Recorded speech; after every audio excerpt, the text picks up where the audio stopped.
Bonjour à tous et bienvenue dans un nouveau récap de l'histoire de la danse et aujourd'hui on va parler de la danse expressionniste allemande.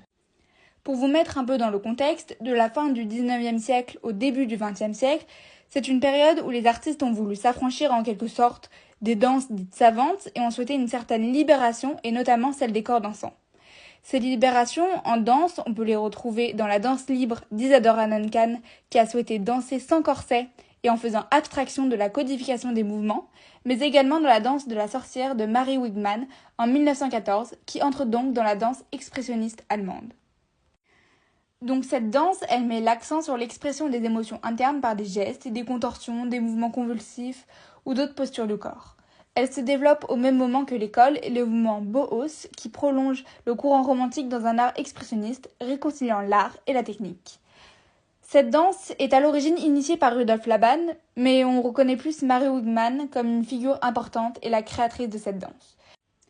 Elle ouvrit même son école en 1920. On peut aussi citer Kurt Jooss comme chorégraphe marquant de cette danse qui a tenté de fusionner l'expressionnisme avec le ballet classique, notamment dans sa danse La Table Verte en 1932.